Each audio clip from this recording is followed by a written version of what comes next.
Marty Deuter. And I'm Jennifer Varimas. Welcome to our Ward 1 news channel. As your first ward alderman, we want you to feel safe and connected. Our YouTube videos will take the place of our annual ward meetings. So in this video segment, we are again featuring Erin Jason. Erin is the Business Development Coordinator for the City of Elmhurst. In my time as our alderman, we have created two positions that I think are really key to the way the city operates. One is the Communications Manager, which was a new position maybe about 6 years ago. And the other position that was newly created was Erin's about 5 years ago. And it really has changed the way that the City of Elmhurst approaches our business development and our economic development. So she is going to be talking today about the strategies that the City of Elmhurst uses for attracting new businesses.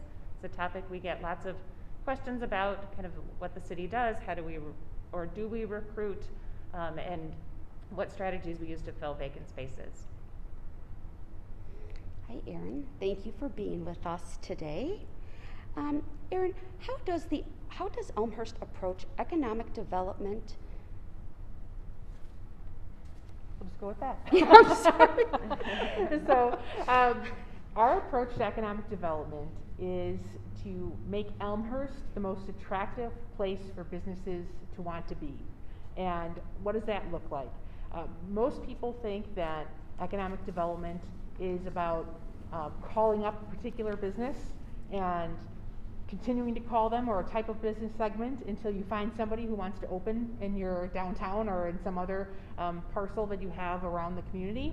Elmhurst takes the approach of, this is a data-driven society now. So we are relationship builders and we are community builders. And so we're placemaking Elmhurst to be the place that you want your business to be. And that comes up not only because other businesses who are already here are talking to businesses in their segment to say, you should join us, come and see, but also to have relationships with the brokers who are both representing new businesses as well as the brokers who are representing the commercial building owners, so that we have those relationships, so we know XYZ space is available or coming available.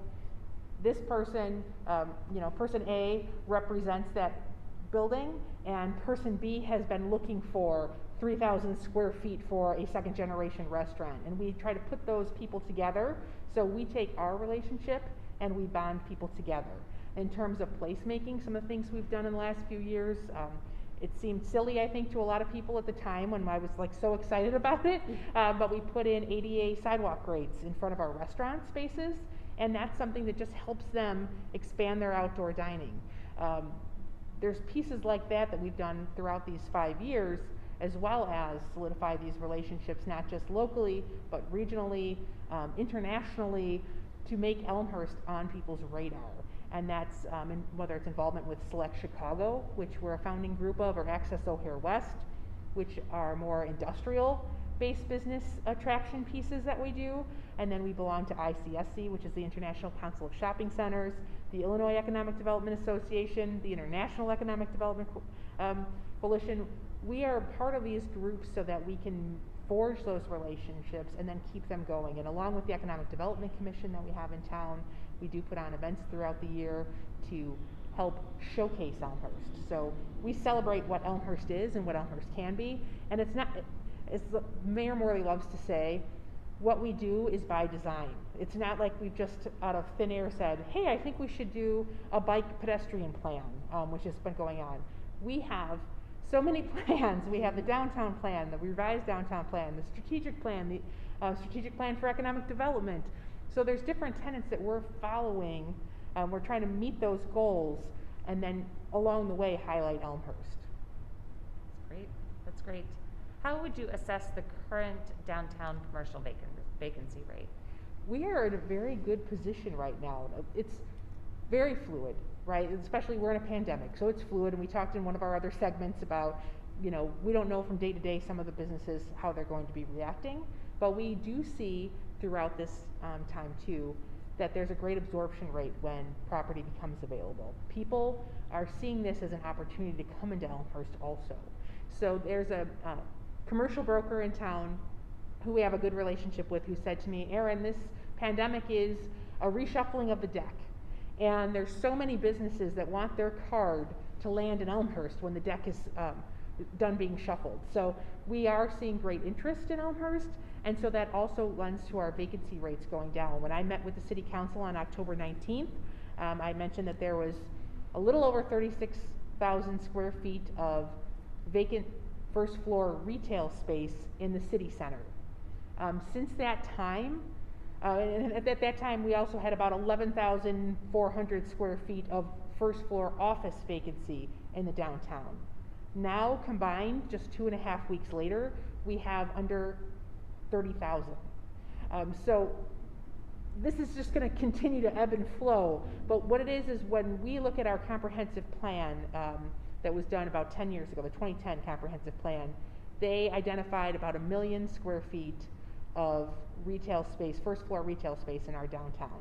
So when we put those numbers together, and that's not including anything new that's come online at Elmhurst 5 or Opus, we have those numbers crunched. We're at about right now about a 2.9% vacancy rate. Now the vacancy rate doesn't mean that there's something in that store right now, but there's a lease at that space and something is happening there, and you'll see things start to populate. So this is great news for us. And our industrial park, same thing. Our business park, we're I think right now the whole Chicagoland region is under 5%, and we're under 3% right now, from just a new study that was just done last week. So Elmhurst, always very popular. Our location, what we've done, our commitment to the community, and our relationship building all lends itself to that. So I'm going to throw out the classic question that I know you get asked. You've been asked dozens and dozens of times, and it comes our way as well. The question, and then the fill in the blank changes over time. Years ago, it used to be, why does Elmhurst have so many yogurt shops? Erin was mentioning earlier when we were talking about this, it used to be bagel shops. So there's always the, kind of something that it seems like we might have too much of. So the question is, perhaps now, why do we have too many, we'll borrow yogurt shops, even though that's not the case anymore. But so when someone asks you, why do we have too much, fill in the blank, call it yogurt shops, how do you respond to that question? So it's a couple different pieces to it. One, it's what the market will bear out. So it's a free market, and we as a city can't say no, no more salons, because should we have stopped at the salon that was before that, or the salon that was before that? And what if 5 other salons closed in the interim? So then we don't have the other pieces. You were talking about yogurt shops. We had, I think, 3 at one point in time throughout the town. I'll use Coco Mero as an example. It was the large space that is now 151 Kitchen and Bar. They had a very successful large yogurt shop in Urbana-Champaign. It was a college town, and they thought another great big space here in Elmhurst, and they were like the first one in, right? There hadn't been a frozen yogurt place here since I grew up in Elmhurst, so I still think of off of South Street being like TCBY. I still call like that corner the TCBY corner. When Coco Mero came in, then we had another one follow, I think Yogan Fruz, and then we had the TCBY come in, and over time we're down to 1. But there's always going to be that trend. So we were talking like, what are those kind of trends now? There was hamburger shops a couple of years ago also, but that's not just true to Elmhurst. That's happening everywhere. It's like, what's the big trend, and everybody wants to be out there, and that's kind of more specific to those retail and restaurant spaces. When you look at banks, when you look at hair salons, when you look at nail salons, those are businesses that are doing their research and saying, there is enough of the demographic that I want, and enough business to go around. And so they wouldn't stay open if Elmhurst residents and surrounding community residents weren't coming to Elmhurst to utilize those services. So we, embrace all those businesses, and hope that they all thrive and flourish throughout. And we just kind of wait and see kind of how does this happen, and how do you market yourself, and how do you get out there. But there's a lot of research that a business does before they open, so they know it's kind of on them. Right now, we were talking about kind of what's popular. We're seeing more kind of Asian fusion in the marketplace. Nashville hot chicken is very popular, though we still Fry the Coop is kind of our stronghold for that right now in Elmhurst. But we've seen other business entities who are in that zone trying to find a place in Elmhurst, because that's something that's growing, that wants their marketplace to continue to grow.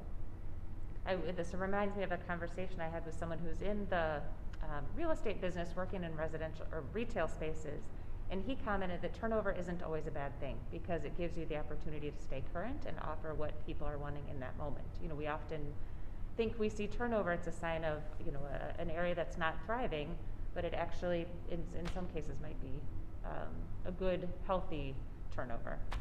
And sometimes it's just an indicator of what business segments are growing their own business markets, and they're trying to test out new marketplaces, and so they're growing. And one of the relationships I talked about earlier at ICSC, the International Council of Shopping Centers, they're really great about providing information annually on these are the restaurants or the fitness providers or these groups that are looking to expand right now. And here's what, you know, this is kind of their basic demographics, and this is where they want to be. And so we kind of have it in our head, this is who's kind of coming to us. And that is one example when there is something that we don't have in the market, where we might go through that list and say, hey, you know, here's XYZ business. I've heard from people they would love to see something like this in Elmhurst. I'm going to reach out to them because they're looking for DuPage County. Well, they may be looking for DuPage County, but Western DuPage County. You know, so that's something that we just kind of work through. And again, those relationships with our brokers, when they say, hey, we've got somebody who wants Eastern Edge DuPage County, they know to call us first and to talk to us about what do we have available. Yes. Yes. Erin, how would you describe the current interest in Elmhurst? Very strong. I think a lot of people thought, you know, I think what was the shutdown was March 17th at the beginning, like the first day of like restaurant shutdown, everything, St. Patrick's Day. The first call I got about, I want to bring my restaurant to your community, like this is the time for us to come, like as a new business, was the next day, the very next day. And that is a broker and a business owner that I've been in contact with all these months, who are in the process right now of finalizing a lease. So, I mean, that's a really fun part, that there's still these things happening. You know, we saw Edie Boutique. They were like, okay, we're still going to go ahead and open our location in downtown Elmhurst during this time because we really want to be here. And people really want to be in Elmhurst.